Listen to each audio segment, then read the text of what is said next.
नमस्कार विद्यार्थी मित्रांनो, सुमन हायस्कूल नंबर 6 मराठी माध्यमच्या वतीने मी प्रवीण भावसार सर आपले आजच्या होम लर्निंग क्लासमध्ये हार्दिक स्वागत करतो। आज इयत्ता 9वी आणि 10वीच्या दृष्टीने मराठी विषयातील व्याकरण घटक समास याचा आज आपण अभ्यास करणार आहोत। मागील 2 भागात आपण बघितले की समास म्हणजे काय, समासाची व्याख्या, समासाची काही उदाहरणे आणि समासाचे मुख्य व त्यातील उपप्रकारांचा अभ्यास केला। तर यांची आज आपण थोडीशी उजळणी करून घेऊ। मागील भागात आपण अभ्यासले की समास, त्याची व्याख्या। समास म्हणजे शब्दांची काटकसर करून एकच शब्द किंवा जोड शब्द तयार करण्याची जी क्रिया आहे, या क्रियेला समास असे म्हणतात। त्याची उदाहरणे खाली आहेत। पुरणपोळी, पुरण घालून तयार केलेली पोळी। दुसरं उदाहरण आहे पोळपाट, पोळीसाठी असलेले पाट म्हणजे पोळपाट। असा त्या दोन्ही शब्दांचा विग्रह आपल्याला पाहायला मिळतो। म्हणजे व्याख्येप्रमाणे शब्दांची आपण या ठिकाणी काटकसर केली। पुरण घालून तयार केलेली पोळी किंवा पोळीसाठी लागणारे पाट, असा आपण शब्दांचा या ठिकाणी काटकसर करून 2च शब्द, लहान शब्द वापरलेले आहेत, ते म्हणजे पुरणपोळी आणि पोळपाट। अशी आपल्याला समासाची व्याख्या आणि त्याचे उदाहरण पाहता येतात। मागील भागात आपण अभ्यासले की समासाचे एकूण मुख्य 4 प्रकार आहेत। 1 अव्ययीभाव समास, 2 तत्पुरुष समास, त्याचेही काही उपप्रकार आहेत अभ्यासले, 3 द्वंद्व समास, त्याचे उपप्रकार, 4 बहुव्रीही समास आणि त्याचे उपप्रकार। तर आजच्या भागात आपण द्वंद्व समास आणि त्याचे उपप्रकार व 4था बहुव्रीही समास व त्याचे उपप्रकार आज आपण अभ्यासणार आहोत। समासाची व्याख्या आणि प्रकार तुमच्या लक्षात आलेच असतील। तर मुख्य प्रकारांपैकी आज आपण 3रा प्रकार समासाचा अभ्यासणार आहोत, द्वंद्व समास। याची व्याख्या पुढील प्रमाणे: ज्या समासातील दोन्ही पदे अर्थाच्या दृष्टीने महत्त्वाची असतात त्याला द्वंद्व समास असे म्हणतात। प्रत्येक सामासिक शब्दात मित्रांनो 2 पद असतात, 2 शब्द असतात। द्वंद्व समासात या दोन्ही पदांना अर्थाच्या दृष्टीने महत्त्व असतं, म्हणून त्याला द्वंद्व समास असे म्हणतात। पुढील उदाहरणांवरून तुमच्या अधिक लक्षात येईल। सामासिक शब्द आणि त्या सामासिक शब्दाचा विग्रह। पहिलं उदाहरण आहे आई वडील, त्याचा विग्रह आई आणि वडील। दुसरं उदाहरण सीताराम, सीता व राम। तिसरं उदाहरण न्याय अन्याय, न्याय किंवा अन्याय। आणि 4थं उदाहरण आहे खरे खोटे, खरे अथवा खोटे। द्वंद्व समासाच्या व्याख्येप्रमाणे आपण त्याची उदाहरणं पाहिली तर उदाहरणांमध्ये आपल्याला लक्षात येईल की घरात आई आणि वडील दोघांनाही सारखंच महत्त्व असतं। रामायणात सीतेला जेवढं महत्त्व आहे तेवढंच रामालाही महत्त्व आहे। व्यवहारात जगत असताना न्याय आणि अन्याय या दोन्ही घटकांना महत्त्व आहे। तसंच खरे खोटे या दोन्ही शब्दांना महत्त्व आहे, म्हणून ज्या समासातील दोन्ही पदे अर्थाच्या दृष्टीने महत्त्वाची असतात त्याला द्वंद्व समास असे म्हणतात।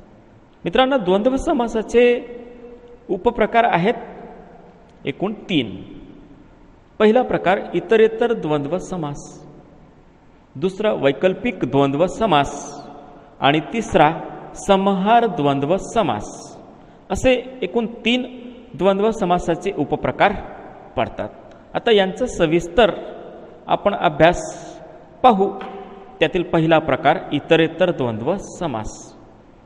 याची व्याख्या पुढील प्रमाणे: ज्या सामासिक शब्दाचा विग्रह करताना आणि व यासारख्या समुच्चय बोधक उभयान्वयी अव्ययांचा वापर करावा लागतो तेव्हा त्यास इतरेतर द्वंद्व समास असे म्हणतात।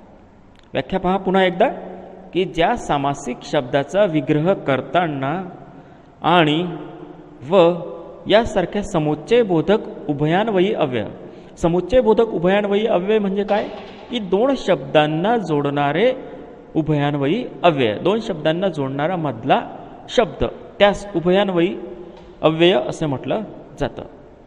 या आणि व या समुच्चयबोधक उभयान्वयी अव्ययांचा वापर करावा लागतो तेव्हा त्यास इतरेतर द्वंद्व समास असे म्हणतात. उदाहरणांवरून ते अधिक आपल्याला लक्षात येईल. उदाहरण पाहू. सामासिक शब्द आणि त्या सामासिक शब्दाचा विग्रह. पहिलं उदाहरण आहे राजा आणि राणी, राजा राणी. आता याचा विग्रह असा होतो राजा आणि राणी. राजा राणी या शब्दांना मध्ये जोडण्यासाठी जेव्हा आपण आणि या समुच्चयबोधक उभयान्वयी अव्ययाचा वापर करतो तेव्हा तो प्रकार इतरेतर द्वंद्व समास होतो. पहिलं उदाहरण राजा राणी, राजा आणि राणी. 2 बहीण भाऊ, बहीण आणि भाऊ, बहीण आणि भाऊ. घरात बहिणीलाही तेवढंच महत्त्व असतं आणि भावालाही तेवढंच महत्त्व असतं, म्हणून दोघांना जोडण्यासाठी आणि या समुच्चयबोधक उभयान्वयी अव्ययाचा वापर या ठिकाणी केला आहे. 3 पती पत्नी, पती आणि पत्नी. संसारात पतीला जेवढं महत्त्व असतं तेवढंच पत्नीलाही महत्त्व असतं, म्हणून या दोघांना जोडण्यासाठी आणि या समुच्चयबोधक उभयान्वयी अव्ययाचा वापर या ठिकाणी केलेला आहे. 4थं उदाहरण आपल्याला पाहायला मिळतं कृष्ण अर्जुन. महाभारतातील पात्र आहेत कृष्ण अर्जुन. कृष्ण व अर्जुन. महाभारतातील ही दोन्ही पात्र आहेत कृष्ण व अर्जुन. महाभारतात कृष्णाला जेवढं महत्त्व आहे तेवढंच अर्जुनाला देखील महत्त्व आहे. 5वं हरिहर, हरी आणि हर. आता यांचा विग्रह करताना प्रत्येक शब्दाच्या मध्ये एक उभयान्वयी समुच्चयबोधक उभयान्वयी अव्ययाचा वापर केलेला आहे, ते म्हणजे आणि व. म्हणून या ठिकाणी या सामासिक शब्दांचा विग्रह करताना जेव्हा आणि व या समुच्चयबोधक उभयान्वयी अव्ययांचा वापर करतो, म्हणून ही वरील सर्व उदाहरणे इतरेतर द्वंद्व समासाची आहेत. द्वंद्व समासाचा दुसरा उपप्रकार वैकल्पिक द्वंद्व समास. ज्या सामासिक शब्दाचा विग्रह करताना अथवा किंवा वा या विकल्पदर्शक म्हणजे पर्यायवादी किंवा पर्यायदर्शक उभयान्वयी अव्ययांचा वापर करावा लागतो त्यास वैकल्पिक द्वंद्व समास असे म्हणतात. व्याख्या बघा.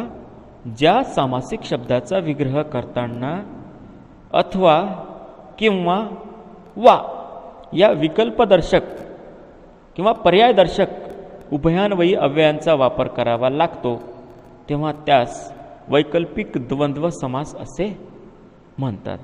याची उदाहरणे पुढील प्रमाणे आहेत. सामासिक शब्द आणि त्याचा विग्रह. पहिलं उदाहरण सत्या सत्य, सत्य किंवा असत्य. सत्य व असत्य यांना जोडण्यासाठी मध्ये विकल्पदर्शक शब्द किंवा याचा वापर या ठिकाणी केला आहे, म्हणून हा प्रकार विकल्पदर्शक किंवा वैकल्पिक द्वंद्व समासाचा होतो. दुसरं उदाहरण न्याय अन्याय, न्याय अथवा अन्याय.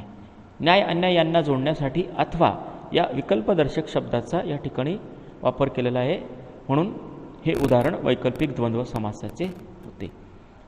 तिसरं उदाहरण 4 5, 4 किंवा 5, 4 किंवा 5. 4लाही आणि 5लाही तेवढंच महत्त्व आहे, पण यांना जोडण्यासाठी विकल्पदर्शक शब्दाचा वापर या ठिकाणी केलेला आहे, तो म्हणजे किंवा, म्हणून हे उदाहरण देखील वैकल्पिक द्वंद्व समासाचे आहे. पास नापास, पास किंवा नापास. पास नापास या शब्दांना जोडण्यासाठी मध्ये वैकल्पिक दर्शवणारे शब्द म्हणजे किंवा याचा वापर या ठिकाणी केलेला आहे, म्हणून या ठिकाणी पास नापास हा शब्द वैकल्पिक द्वंद्व समासात मोडतो. 5वं उदाहरण खरे खोटे, खरे अथवा खोटे. म्हणून या ठिकाणी हे सुद्धा उदाहरण आपल्याला वैकल्पिक द्वंद्व समासाचे पाहायला मिळते. याप्रमाणेच तिसरा उपप्रकार आपण पाहूयात द्वंद्व समासाचा, समाहार द्वंद्व समास. समाहार करणे म्हणजे समाविष्ट करणे, समावेश करणे असा त्याचा अर्थ होतो. याची व्याख्या पुढीलप्रमाणे, ज्या समासातील पदांचा विग्रह करताना त्यातील पदांच्या अर्थाशिवाय त्याच जातीच्या इतर पदार्थांचाही समावेश म्हणजे समाहार केलेला असतो त्यास समाहार द्वंद्व समास असे म्हणतात. व्याख्या बघा पुन्हा एकदा, की ज्या समासातील पदांचा विग्रह करताना त्यातील पदाच्या अर्थाशिवाय त्याच जातीच्या म्हणजे त्याच गटात मोडणाऱ्या इतर पदार्थांचाही किंवा वस्तूंचाही समावेश केलेला असतो त्यास समाहार द्वंद्व समास असे म्हणतात. उदाहरणांवरून आपल्याला ते अधिक लक्षात येईल. तो गट, समासिक शब्द आणि त्याचा विग्रह. पहिलं उदाहरण आपल्याला या ठिकाणी पाहायला मिळतं भाजीपाला. आता भाजीपाला या गटात किंवा या समूहात मोडणारे शब्द पुढीलप्रमाणे आपल्याला पाहायला मिळतात. त्याचा विग्रह करताना भाजीपाला याचा विग्रह आहे भाजीपाला व मिरच्या, कोशिंबीर, आलं, लसूण वगैरे वगैरे यासारखे पदार्थ या भाजीपाला या गटात मोडतात. म्हणजे ते त्याच जातीचे किंवा त्याच गटात मोडणारे शब्द आहेत, म्हणून त्या ठिकाणी त्यांचा समावेश भाजीपाला या शब्दात होतो. म्हणून या ठिकाणी भाजीपाला हा समाहार द्वंद्व समासात मोडणारा प्रकार आहे. भाजीपाला हे समाहार द्वंद्व समासाचे उत्तम उदाहरण आहे. दुसरं उदाहरण चहा पाणी. चहा पाणी व इतर फराळाचे पदार्थ.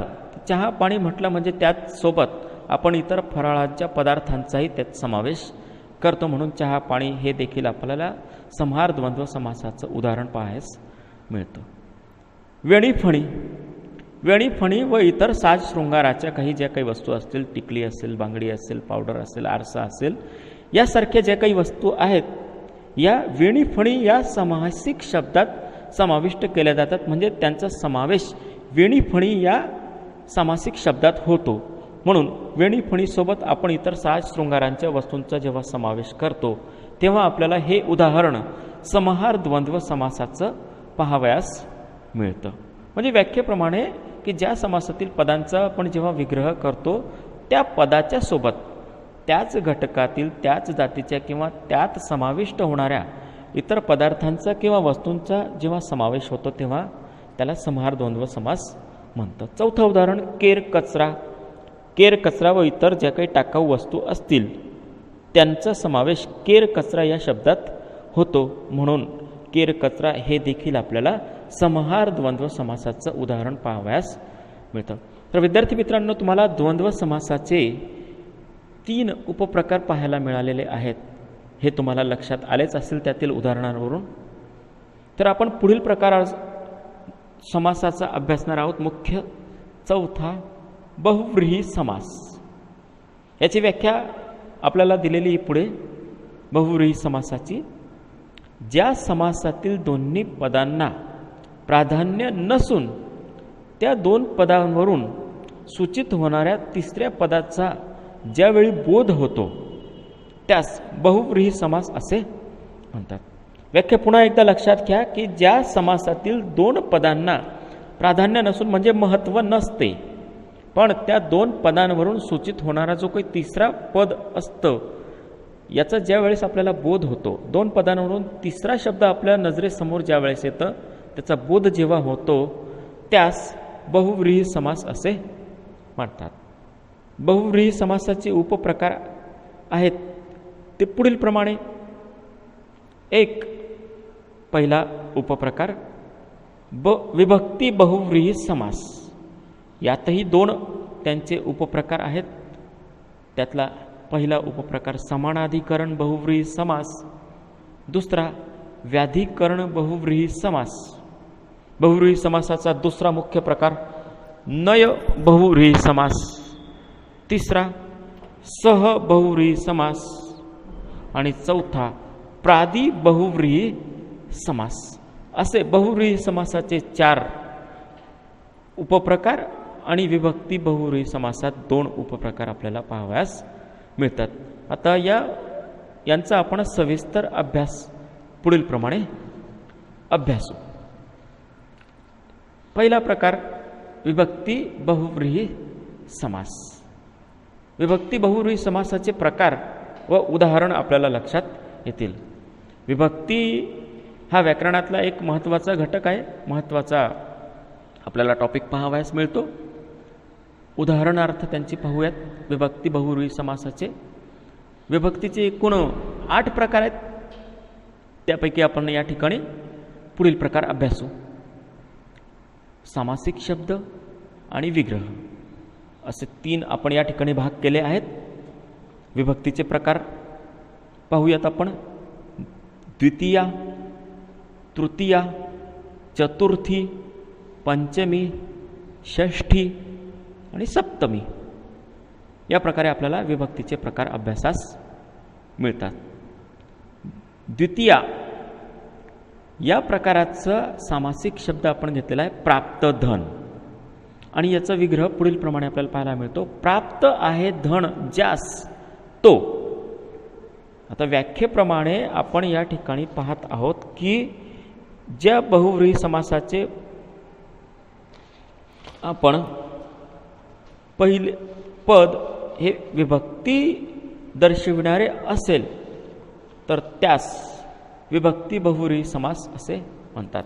आता द्वितीया याचं उदाहरण आपल्याला दिलेलं आहे प्राप्त धन, आणि प्राप्त धनचा विग्रह असा होतो प्राप्त आहे धन ज्यास तो.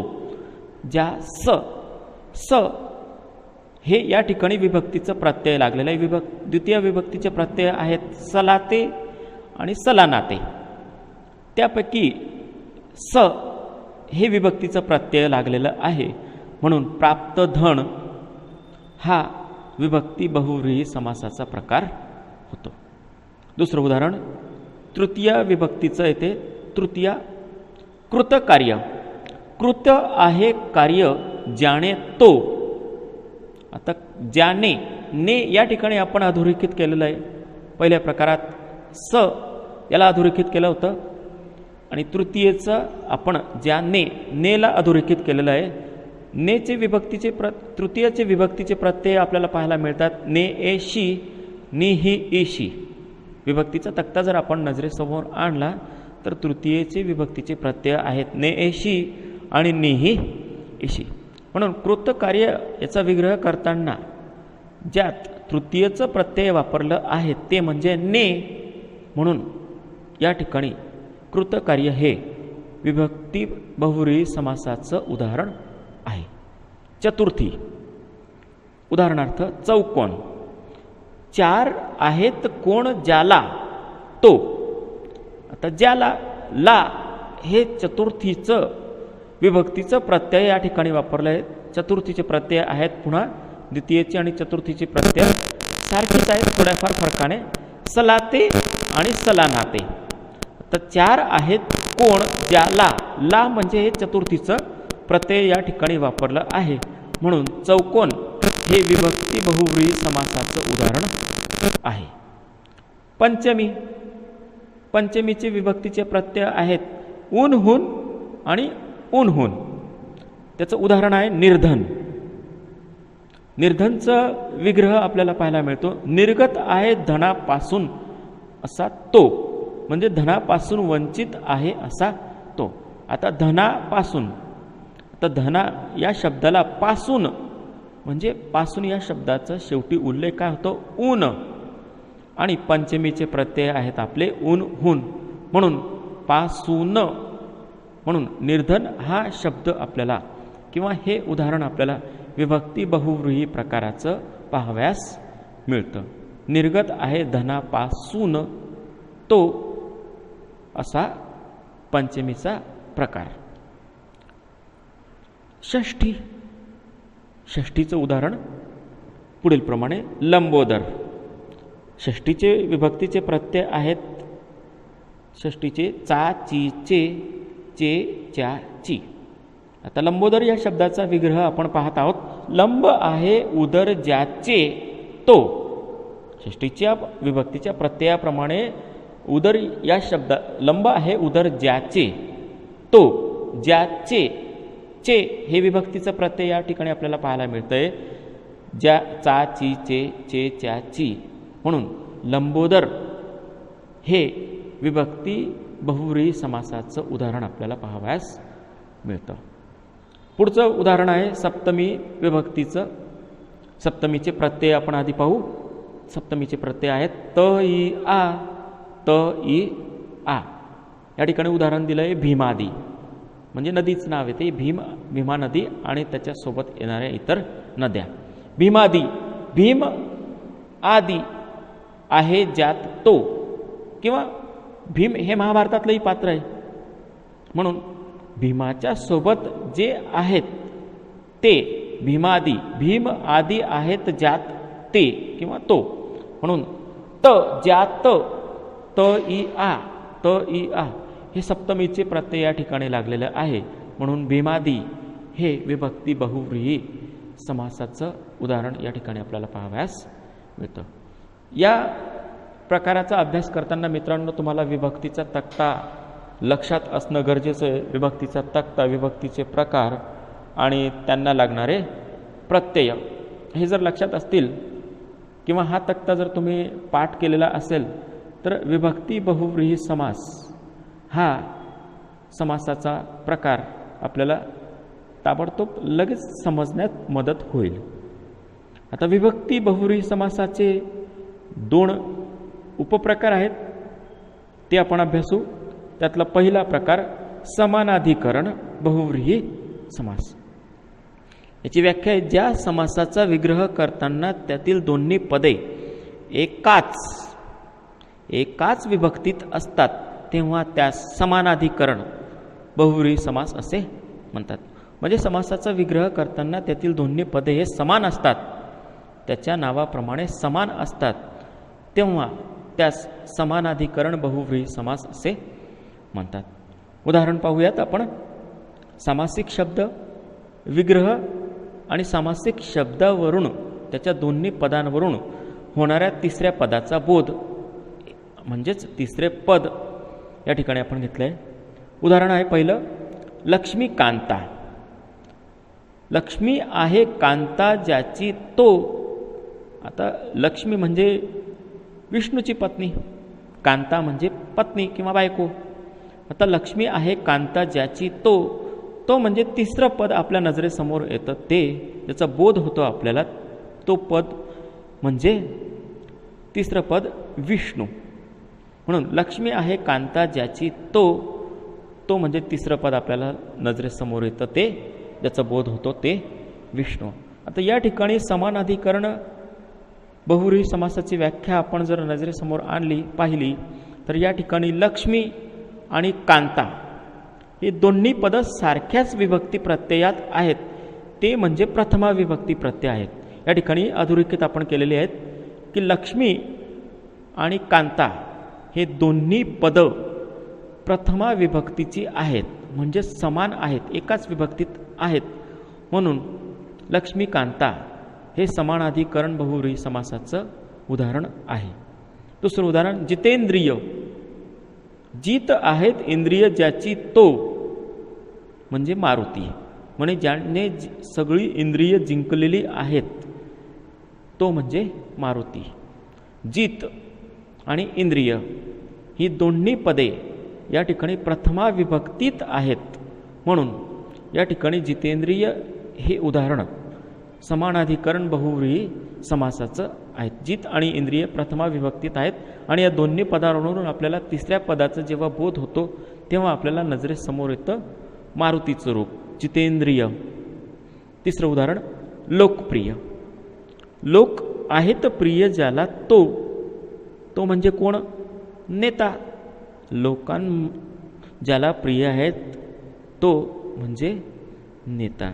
तर लोक आणि प्रिय या ठिकाणी अधोरेखित केलेले शब्द आहेत, दोन्ही पद आहेत. दोन्ही पद हे प्रथमा विभक्तीत आहेत, एकाच विभक्तीची आहेत, म्हणजे ते प्रथमा.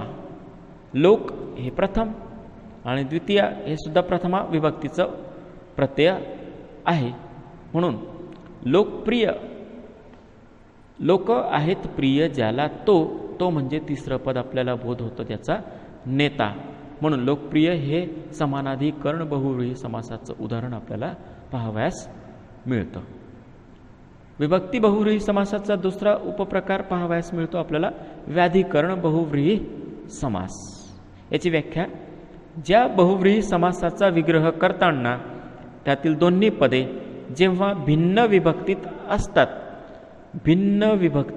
असतात तेव्हा त्यास व्याधिकरण बहुव्रीही समास असे म्हणतात. समानाधिकरण बहुव्रीही समासात दोन्ही पदे एकाच विभक्तीत असतात, म्हणजे समान पद असतात समान विभक्तीची. पण व्याधिकरण बहुव्रीही समासात दोन्ही पद जेव्हा विग्रह करतो आपण त्या वेगवेगळ्या विभक्तीची प्रत्यय त्याला लागलेली असतात. दोन्ही पद ही भिन्न भिन्न विभक्तीत असतात म्हणून त्यास व्याधिकरण बहुव्रीही समास असे म्हणतात. उदाहरणार्थ सामासिक शब्द, त्याचा विग्रह आणि सामासिक शब्दावरून होणारा तिसऱ्या पदाचा बोध. उदाहरणार्थ सुधाकर. सुधा आहे करात तो म्हणजे तिसरं पद चंद्र. सुधा म्हणजे चंद्र आणि करात म्हणजे हाती. सुधाकर. सुधा आहे करात ज्याच्या तो म्हणजे चंद्र. सुधा प्रथमा विभक्तीचं प्रत्यय आहे आणि करात तइया हे सप्तमीचं प्रत्यय लागलेलं आहे. म्हणजे या ठिकाणी दोन्ही पदं जी आहेत त्यांना वेगवेगळी विभक्तीची प्रत्यय लागलेली आहेत. म्हणूनच सुधाकर हे आपल्याला व्याधिकरण बहुव्रीही समासाचं उदाहरण पाहावयास मिळते. दुसरं उदाहरण गजानन. गज म्हणजे हत्ती आणि आनन म्हणजे मुख. त्याचा विग्रह आपण पाहू. हत्तीचे आहे मुख तो म्हणजे कोण आहे? गणपती किंवा गणेश. गजानन या शब्दावरून आपल्याला तिसऱ्या पदाचा बोध होतो, ते पद म्हणजे गणपती. म्हणून याचा विग्रह करताना हत्तीचे हे षष्ठीचं प्रत्यय या ठिकाणी हत्ती शब्दाला लागलेलं आहे आणि मुख हे प्रथमा विभक्तीचं प्रत्यय आहे. प्रथमा विभक्तीत हा शब्द आलेला आहे. म्हणून गजानन हा आपल्याला व्याधिकरण बहुव्रीही समासाचा प्रकार किंवा व्याधिकरण बहुव्रीही समासाचे उदाहरण पाहावयास मिळतं, ज्याला वेगवेगळी विभक्तीचे प्रत्यय लागलेले आहेत, षष्ठी आणि प्रथमा. म्हणून गजानन शब्द या दोन पदांवरून तिसऱ्या पदाचा बोध होतो गणपती. तिसरं उदाहरण आहे भालचंद्र. भाल म्हणजे कपाळ. ज्याच्या कपाळी आहे चंद्र ज्याच्या तो म्हणजे महादेव शंकर. कपाळावर ज्याच्या चंद्र आहे असा तो म्हणजे महादेव.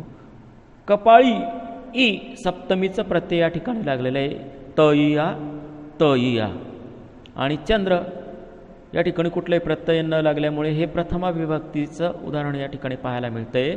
कपाळी ई तइया म्हणून कपाळी हे सप्तमी आणि चंद्र हे प्रथमा.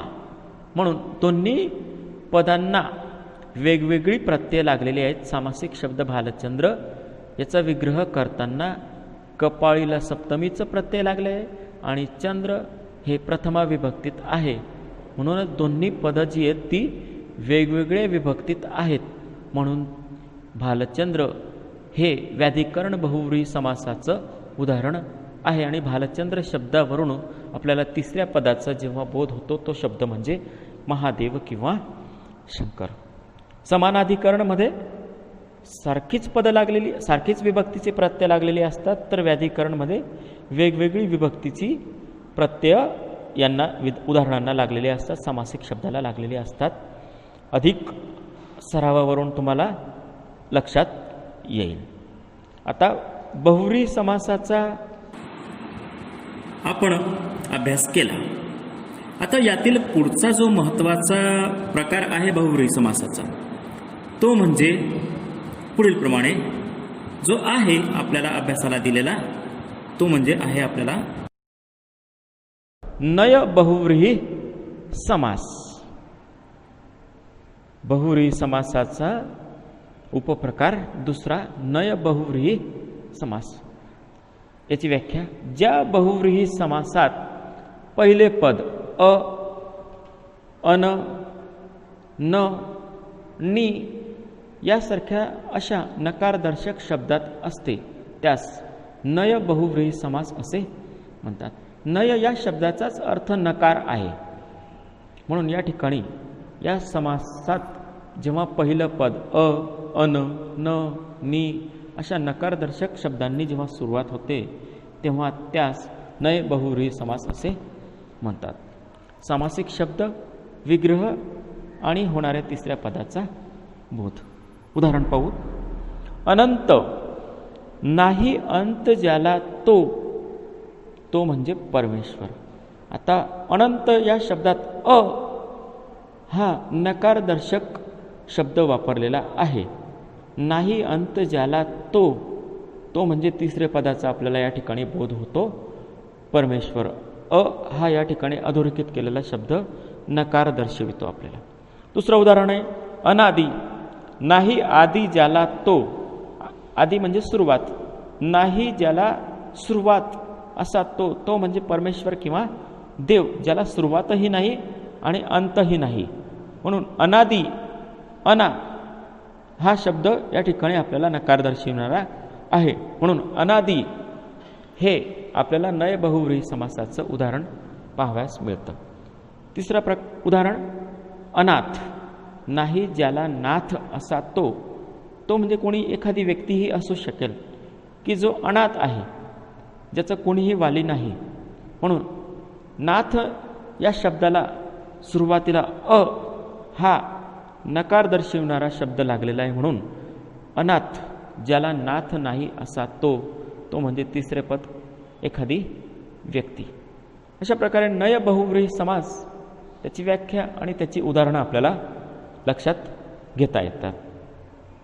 बहुव्रीही समासाचा तिसरा उपप्रकार सहबहुव्रीही समास. जो सामासिक शब्द विशेषण असतो आणि ज्या सामासिक शब्दाची पहिली पदे स, सह अशी अव्यय असतात त्यास सहबहुव्रीही समास असे म्हणतात. सहबहुव्रीही यातच त्याचा अर्थ समाविष्ट आहे. ज्या सामासिक शब्दात विशेषण असते आणि सामासिक शब्दाचं पहिलं पद हे स किंवा सह अशा अव्ययांनी जोडलेलं असतं किंवा सुरुवात असते त्यास सहबहुव्रीही समास असे म्हणतात. उदाहरणार्थ सामासिक शब्द आणि त्याचा विग्रह. सादर. आता सादर या ठिकाणी आदराने सहित असा जो म्हणजे स हा या ठिकाणी आपल्याला सामासिक शब्दाला अव्यय लागलेला दिसतो. स हे अव्यय या ठिकाणी जोडलेले दिसते. म्हणून या ठिकाणी सादर हे सहबहुव्रीही समासाचे उदाहरण आहेत, ज्याचा विग्रह होतो आदराने सहित असा जो. सहकुटुंब, कुटुंबाने सहित असा जो म्हणजे कुटुंबाला लागलेला शब्द जो आहे, अव्यय जे आहेत ते म्हणजे सह आणि ज्याचा विग्रह आहे कुटुंबाने सहित असा जो. सह या शब्दाखाली अधोरेखित केलेला आहे कुटुंबाने सहित असा जो. तिसरं उदाहरण सफल, फलाने सहित असा जो. फल या शब्दाच्या आधी स हे अव्यय जोडलेले आहे किंवा हे अव्यय यास लागलेले आहे. म्हणून सफल, फलाने सहित असा जो. म्हणून सफल या शब्दाचा किंवा या उदाहरणाचा प्रकार होतो सहबहुव्रीही समास. पुढील प्रकार चौथा आणि शेवटचा प्रादिबहुव्रीही समास. ज्या बहुव्रीही समासाचे पहिले पद प्र, परा, दूर, सु आणि वी अशा उपसर्गांनी युक्त असते त्यास प्रादिबहुव्रीही समास असे म्हणतात. म्हणजे ज्या समासाचे पहिलं पद प्र, परा, दूर, सु, वी अशा उपसर्गांनी, या सगळ्या शब्दांना प्र, परा, दूर, सु, वी यांना उपसर्ग म्हणजे जोडणारे आहेत. एखाद्या शब्दाच्या सुरुवातीला जेव्हा ज्यांचा आपण वापर करतो तेव्हा त्यास उपसर्ग म्हटले जाते आणि ज्याची व्याख्या आहे ज्या बहुव्रीही समासाचे पहिले पद प्र, परा, दूर, सु, वि अशा उपसर्गांनी युक्त असते त्यास प्रादी बहुव्रीही समास असे म्हणतात. उदाहरणार्थ अशा प्रकारे मित्रांनो आपण प्रादी बहुव्रीही समासाची व्याख्या बघितली. त्याची उदाहरणे पुढील प्रमाणे. सामासिक शब्द आणि विग्रह. पहिलं उदाहरण प्रबळ. प्रबळ या शब्दाचा विग्रह होतो अधिक बलवान आहे असा जो. प्र हे उपसर्ग बळ या शब्दाला लागलेले आहे, त्याची सुरुवात होते, म्हणून प्रबळ हे उदाहरण आपल्याला प्रादी बहुव्रीही समासाचे आहे. म्हणजे व्याख्येप्रमाणे प्र हे उपसर्ग बळ या शब्दाला लागलेले आहे, म्हणून त्याचा विग्रह अधिक बलवान आहे असा जो. दुसरं उदाहरण पराधीन. पराधीन या शब्दाचा विग्रह आहे अधीन आहेत परांच्या म्हणजे दुसऱ्यांच्या असे जे. जे दुसऱ्यांवर अवलंबून आहेत, दुसऱ्यांच्या अधीन आहेत असे जे. म्हणून अधीन या शब्दाला उपसर्ग जोडलेले आहे परा, जे आपल्या व्याख्येप्रमाणे आहे. म्हणून परा हे उपसर्ग अधीन या शब्दाला सुरुवातीला लागलेले आहे, म्हणून पराधीन हे आपल्याला प्रादी बहुव्रीही समासाचे उदाहरण पाहावयास मिळते. पराधीन शब्दाचा विग्रह अधीन आहेत परांच्या म्हणजेच दुसऱ्यांच्या असे जे. तिसरे उदाहरण सुलोचना. सुलोचना शब्दाचा विग्रह सुलोचन आहेत जिचे ती. सु म्हणजे सुंदर आणि लोचन म्हणजे नयन किंवा डोळे. जिचे सुंदर डोळे आहेत अशी ती, ती म्हणजे सुलोचना. लोचन या शब्दाच्या सुरुवातीला सु हे उपसर्ग लागलेले आहे आपल्या व्याख्येप्रमाणे, म्हणून सुलोचना हे प्रादी बहुव्रीही समासाचे उत्तम उदाहरण आपल्यास पाहावयास मिळते. तर अशा प्रकारे आज आपण मित्रांनो समास म्हणजे काय, त्याची व्याख्या, त्याचे मुख्य प्रकार, जे अव्ययी भाव समास, तत्पुरुष समास, द्वंद्व समास, बहुव्रीही समास, यापैकी आज आपण द्वंद्व समास व त्याचे उपप्रकार, बहुव्रीही समास व त्याचे उपप्रकार, त्यांचे व्याख्या, उदाहरणे आपण सविस्तररित्या अभ्यासली. या सर्वांचं जर आपण घरी सराव केला, पाठांतर केलं, तर समास हा व्याकरणातील घटक समजण्यास आपल्याला अतिशय मदत होईल. म्हणून याचा घरी सराव करा, पाठांतर करा व्याख्यांचं, की जेणेकरून तुम्हाला समास हा व्याकरणातला घटक समजण्यास सोपा जाईल. म्हणून तत्पूर्वी आजच्या होम लर्निंग क्लासमध्ये तुम्हाला समासाचे उपप्रकार, व्याख्या वगैरे सगळं काही समजलं असेलच. तरी धन्यवाद.